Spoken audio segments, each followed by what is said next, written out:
Ito ang buhay Kristiyano ngayon. Babasahin natin at pag-aaralan ang ika-16 na kabanata ng Mateo.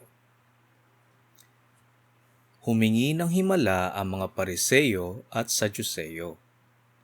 May mga Pariseo at Sadyuseyo na lumapit kay Jesus para subukin siya. Hiniling nilang magpakita siya ng himala mula sa Diyos bilang patunay na sugo siya ng Diyos. Pero sinabi ni Jesus sa kanila, "Kapag palubog na ang araw at mapula ang langit, sinasabi ninyo magiging maayos ang panahon bukas.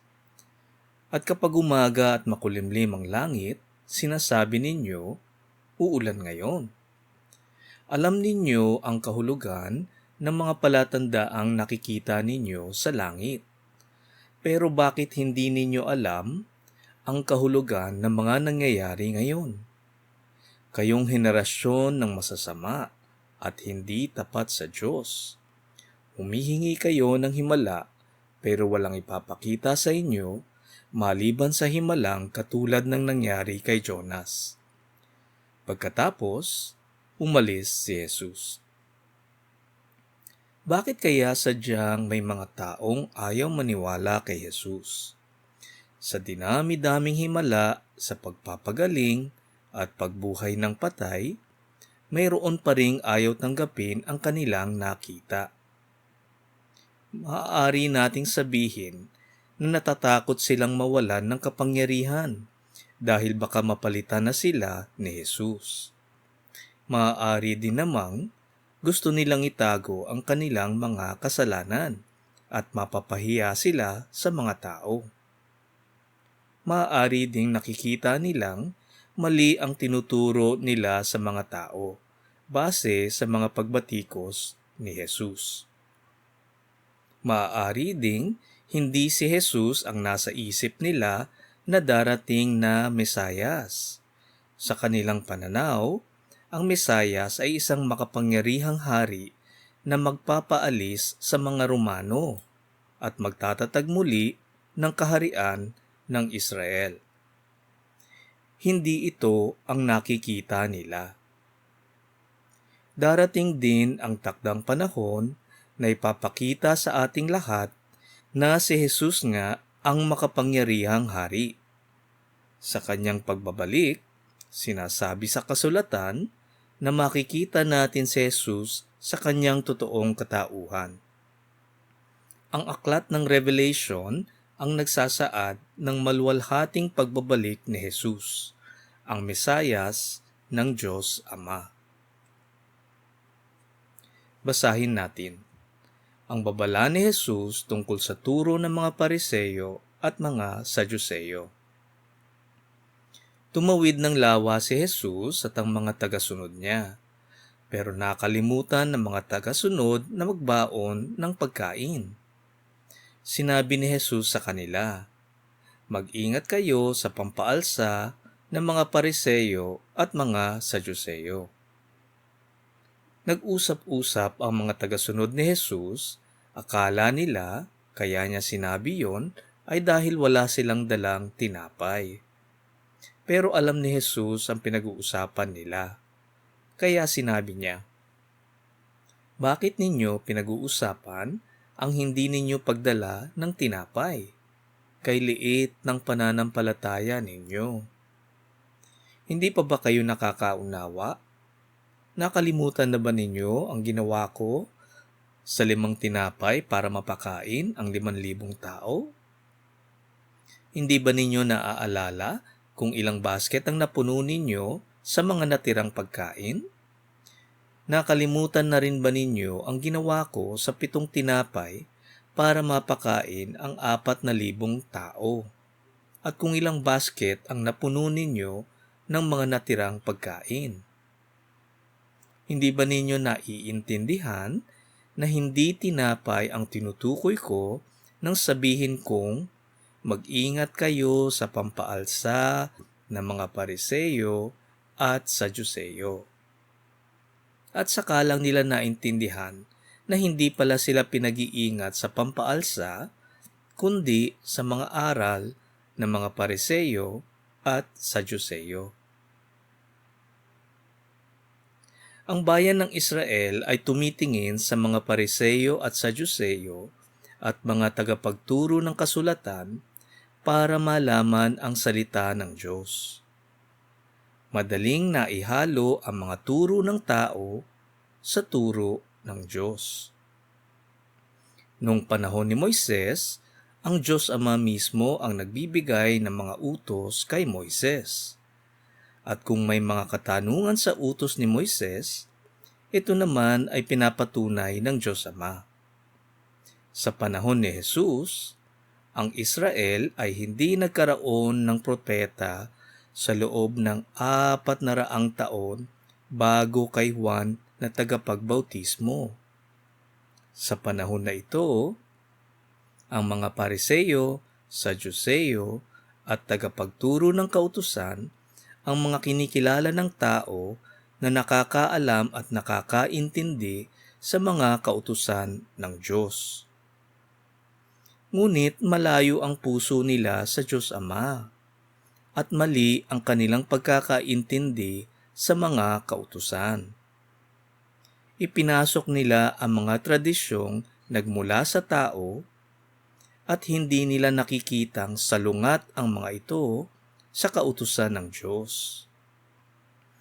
Ang naging paniniwala ng mga tao ay ang paggawa at pagsunod sa kautusan ang magpapakabanal sa tao.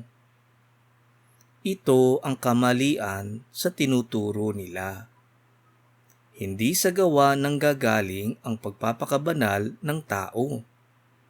Kasi alam naman nating walang taong makakasunod sa kabuuan ng kautusan. Ito ang pasaning ibinibigay nila sa mga tao na hindi naman nila kayang gawin. Basahin natin ang pahayag ni Pedro tungkol kay Jesus. Nang makarating si Jesus sa lupain ng Cesarea Filipos, tinanong niya ang kanyang mga tagasunod, "Ano ang sinasabi ng mga tao tungkol sa akin na anak ng tao?" Sumagot sila, "May mga nagsasabing kayo po si Juan na tagapagbautismo. May nagsasabi ring kayo si Elias. At ang iba naman ay nagsasabing kayo si Jeremias o isa sa mga propeta." Tinanong sila ni Jesus, "Pero sa inyo, sino ako?" Sumagot si Simon Pedro, "Kayo po ang Kristo, ang anak ng Diyos na buhay." Sinabi ni Jesus sa kanya, "Pinagpala ka ng Diyos, Simon na anak ni Jonas, sapagkat hindi tao ang nagpahayag sa iyo ng bagay na ito, kundi ang aking Amang nasa langit. At ngayon, sinasabi ko sa iyo na ikaw si Pedro, at sa batong ito, itatayo ko ang aking iglesia. At hindi ito malulupig kahit ng kapangyarihan ng kamatayan. Ibibigay ko sa iyo ang kapangyarihan sa kaharian ng Diyos. Anuman ang ipagbawal mo sa lupa, ay ipagbabawal din sa langit. At anuman ang ipahintulot mo sa lupa, ay ipapahintulot din sa langit." Pagkatapos nito, sinabihan ni Jesus ang mga tagasunod niya na huwag nilang ipapaalam kahit kanino na siya ang Kristo. Kailangan nating maintindihan na ang pagkilala ni Pedro kay Jesus bilang Kristo at anak ng Diyos ay ipinagkaloob ng Diyos Ama sa kanya. Sa ating pananaw, tayo ang nakakakilala kay Jesus, na tayo ang naniniwala sa kanya. Ngunit, tinuturuan tayo ni Jesus na ang ating pagkilala, ang ating paniniwala, ay isang kaloob ng Diyos sa atin. Mas naiintindihan ko ngayon kung bakit marami ang hindi naniniwala kay Jesus. Kasi Hindi ito ipinagkaloob ng Diyos Ama sa kanila. Sa 13 kabanata, nabasa natin na, "Makinig man kayo ng makinig, hindi kayo makakaunawa. Tumingin man kayo ng tumingin, hindi kayo makakakita." Sinabi ni Jesus na sisimulan niya ang kanyang iglesia kay Pedro, ang unang pinili niya, ang unang naniwala sa kanya. Binanggit ni Jesus ang tagumpay niya sa kamatayan. Isa itong pagbabadya sa kanyang muling pagkabuhay, na siya ring ipinangako niya sa mga maniniwala sa kanya. At binigyan niya si Pedro ng kapangyarihang magpabawal at magpahintulot sa lupa at sa langit. Marami ang nakakakilala kay Jesus. Ngunit ang tanong sa atin, mga kapatid, ay kung naniniwala ba tayo sa Kanya. Siya ang sugo ng Diyos Ama, ang Mesayas na magliligtas sa sanlibutan. Basahin natin ang unang pagpapahayag ni Jesus tungkol sa kanyang kamatayan. Mula noon, ipinaalam ni Jesus sa mga tagasunod niya na dapat siyang pumunta sa Jerusalem at dumanas ng maraming paghihirap sa kamay ng mga pinuno ng mga Hudyo, ng mga namamahalang pari at ng mga tagapagturo ng kautusan. At siya'y ipapapatay nila. Pero sa 3 araw ay muli siyang mabubuhay. Nang marinig ito ni Pedro, dinala niya si Jesus sa isang tabi at sinabihan, "Panginoon, huwag po sanang ipahintulot ng Diyos at hindi ito dapat mangyari sa inyo." Hinarap ni Jesus si Pedro at sinabi, "Lumayo ka sa akin, Satanas! Pinipigilan mo akong gawin ang kalooban ng Diyos. Dahil hindi ayon sa kalooban ng Diyos ang iniisip mo, kundi ayon sa kalooban ng tao." Sa tuwing nababasa ko ang mga taludtod na ito, naiisip ko lang ang nangyari kay Pedro. Sinabihan siya ni Jesus na siya ang unang bato sa kanyang iglesia at ang kamatayan ay di mananaig dito. Binigyan pa siya ng kapangyarihan na magbawal at magpahintulot sa lupa at sa langit. Pagkatapos, andito si Jesus na tinatawag siyang Satanas. Mula sa pagpupuri, napunta sa pangungutyang pagsasaway sa napakaikling panahon. Dito, tinuturo sa atin ni Jesus na ang kalooban ng Diyos ay dapat maging pangunahin sa ating buhay. Kadalasan, hindi ganito ang nangyayari. Natural lang na ilayo ni Pedro si Jesus sa kapahamakan, ngunit hindi niya naiintindihan na ito ang layunin ni Jesus sa mundo, na sa kanyang pagkamatay ay mapagbayaran ang mga kasalanan ng sanlibutan. Kung di niya ibibigay ang kanyang buhay para sa sanlibutan, papaano maipapakita ng Diyos Ama ang kanyang pagmamahal sa atin? Sa ating buhay Kristiyano ngayon, alam ba natin kung ano ang totoong kalooban ng Diyos? Manalangin tayong mabigyan ng tamang pangunawa at pagkakaintindi sa kalooban ng Diyos. Basahin natin. Pagkatapos, sinabi ni Jesus sa mga tagasunod niya, "Ang sino mang gustong sumunod sa akin ay hindi dapat inuuna ang sarili, at dapat handa siyang humarap kahit sa kamatayan alang-alang sa pagsunod niya sa akin. Sapagkat ang taong naghahangad magligtas ng kanyang buhay ay mawawalan nito. Ngunit ang taong nagnanais mag-alay ng kanyang buhay, alang-alang sa akin, ay magkakaroon ng buhay na walang hanggan. Ano ba ang mapapala ng tao kung mapapasa kanya man ang lahat ng bagay sa mundo, pero mapapahamak naman ang kanyang buhay? May maibabayad ba siya para mabawi niya ang kanyang buhay? Sapagkat ako na anak ng tao ay darating kasama ang mga anghel at taglay ang kapangyarihan ng Ama.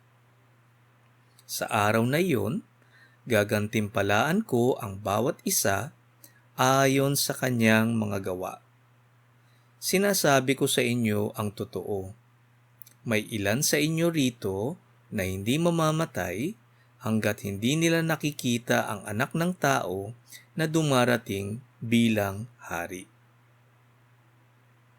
Tinuturuan tayo ni Jesus kung ano ang kabayaran bilang isang naniniwala sa Kanya.